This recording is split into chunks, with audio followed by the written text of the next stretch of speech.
Hey, what's up, fellas? Getting ready to use this ultrasonic cleaning machine to clean some residual flux from a bunch of brazing that I've done. This is what they look like when they come out of a water soak. They're still a mess, and I still have this step where I gotta wire brush this thing off, and I kind of hate that. So I thought we'd give this thing a try with no cleaning solution in it the first run and see what happens. All right, so let's look at the positives first on this machine. First of all, as you can see, it is removing that brazing flux with ease.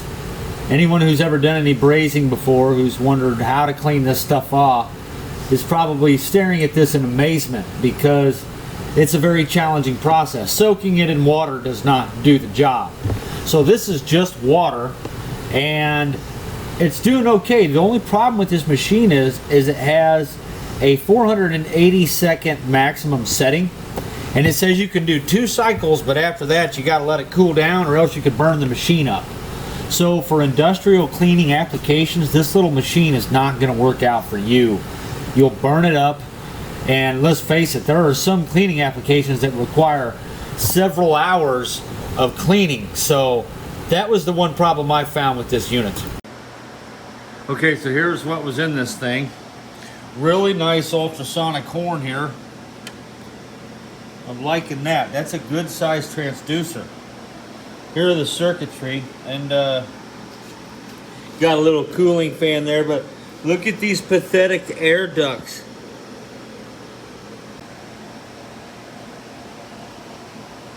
I guess there's a little bit of space there, but so no wonder this thing will burn up on you.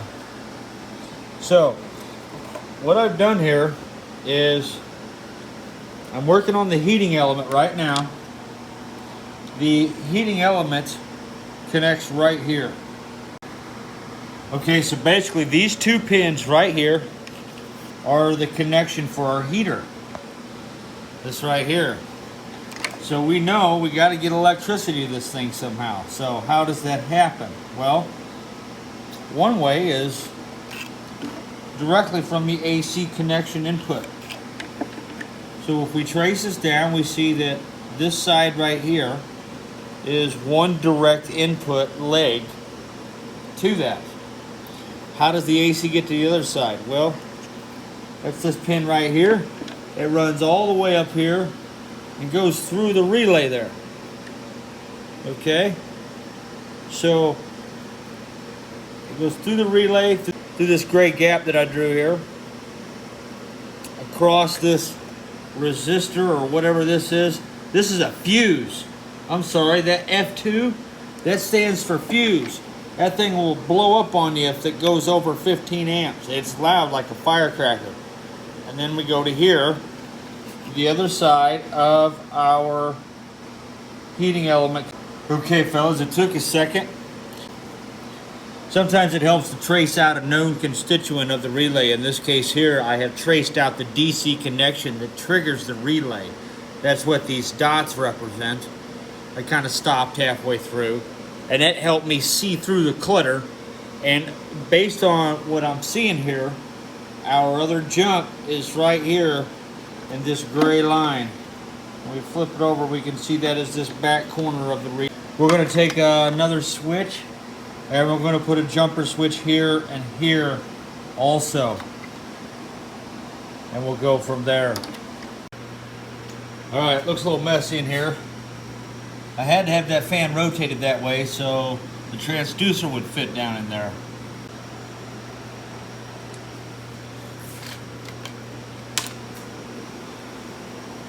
Here's a look at the transducer of the ultrasonic horn.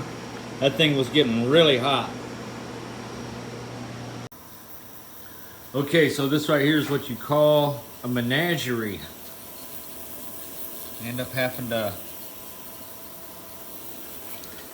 bring out the big guns here to get this thing to work the way I want it.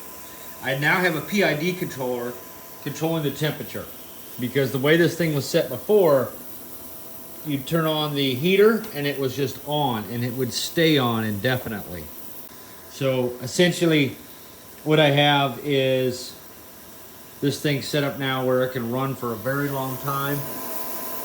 It was an 8-minute machine, but some of the stuff that I have to do is so bad that it requires way more than 8 minutes. So I have a bunch of these that I need to clean.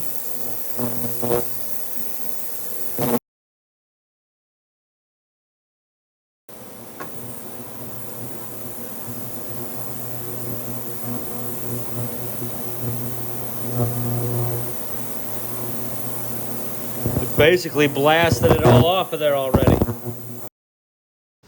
So now I'm going to be able to clean parts for up to 2 hours at a time and up to 180 degrees in the temperature.